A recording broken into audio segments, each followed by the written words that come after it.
Hello बच्चों, कैसे हैं आप लोग। उम्मीद करती हूँ आप सब बहुत मज़े में होंगे। बच्चों, आज हम पढ़ेंगे एक बहुत ही मनोरंजक और मज़ेदार कहानी जिसका नाम है शिक्षा बड़ी या धन।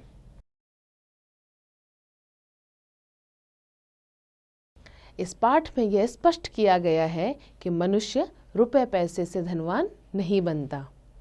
उसका असली धन है उसकी शिक्षा। धन दौलत तो खत्म हो सकती है, किंतु शिक्षा सदैव पास रहती है। इसीलिए पढ़ाई पर हमेशा ध्यान दें। एक राजा थे, उन्हें पशु पक्षियों से बहुत प्यार था। वे पशु पक्षियों से मिलने के लिए वन जाते थे। हमेशा की तरह एक दिन राजा पशु पक्षियों को देखने वन में गए और अचानक आसमान में बादल छा गए और तेज तेज बारिश होने लगी। बारिश होने के कारण उन्हें ठीक से कुछ दिखाई नहीं दे रहा था। राजा रास्ता भटक गए। रास्ता ढूंढते ढूंढते किसी तरह राजा जंगल के किनारे पहुंच गए। भूख प्यास और थकान से बेचैन राजा एक बड़े से वृक्ष के नीचे बैठ गए। तभी राजा को उधर से आते हुए 3 बालक दिखाई दिए। राजा ने उन्हें प्यार से अपने पास बुलाया। बच्चों, यहाँ आओ, मेरी बात सुनो। तीनों बालक हंसते खेलते राजा के पास आकर बोले, बताइए आपको हमसे क्या काम है।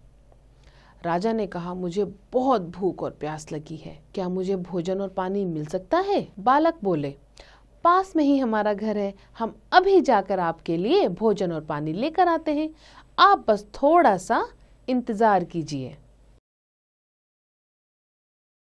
इंतजार का अर्थ होता है बच्चों वेट करना, थोड़ा वेट करो।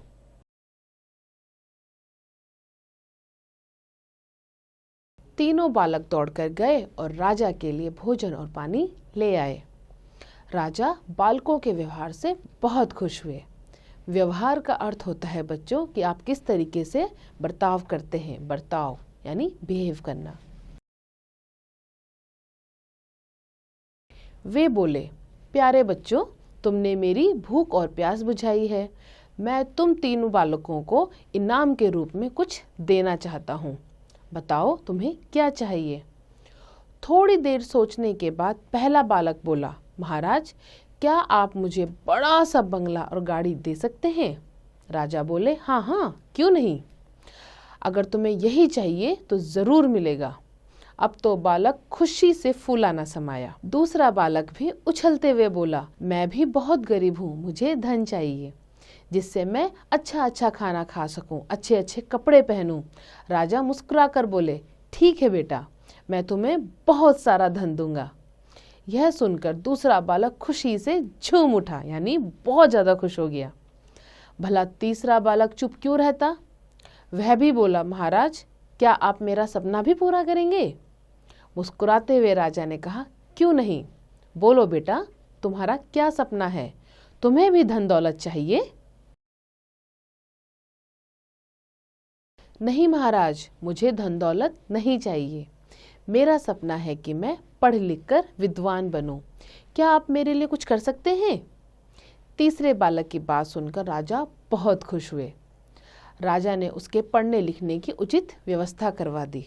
उचित व्यवस्था का अर्थ होता है बच्चों उसका इंतजाम करवा दिया। वह मेहनती बालक था। वह दिन रात लगन से पढ़ता और कक्षा में प्रथम स्थान प्राप्त करता। इस तरह समय बीतता गया। वह पढ़ लिख कर विद्वान बन गया। राजा ने उसे राज्य का मंत्री बना दिया। बुद्धिमान होने के कारण सभी लोग उसका आदर सम्मान करने लगे। सम्मान यानी उसको इज्जत देने लगे,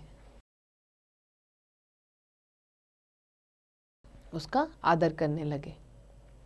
उधर जिस बालक ने राजा से बंगला और गाड़ी मांगी थी, अचानक बाढ़ आने से उसका सब कुछ पानी में बह गया। दूसरा बालक भी धन मिलने के बाद कोई काम नहीं करता था, बस दिन भर फिजूल खर्च करके धन को उड़ाता।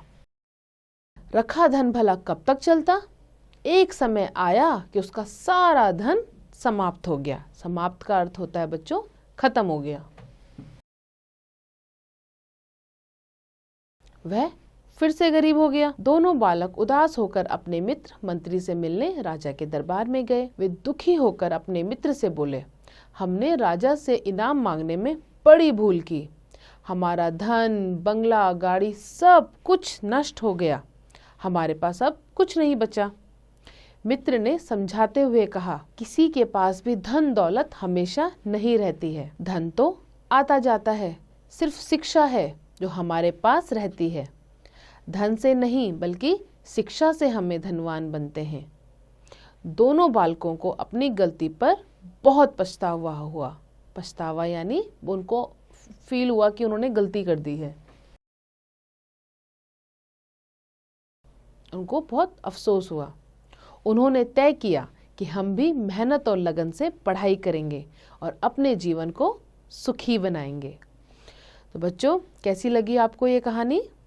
उम्मीद करती हूँ इस कहानी से आपको शिक्षा मिली होगी कि धन हमेशा आपके साथ नहीं रहता है। सिर्फ शिक्षा है जिससे आप धनवान बनते हैं और जो हमेशा आपके पास रहती है। बच्चों, बाकी इसका अभ्यास आप स्वयं कीजिए।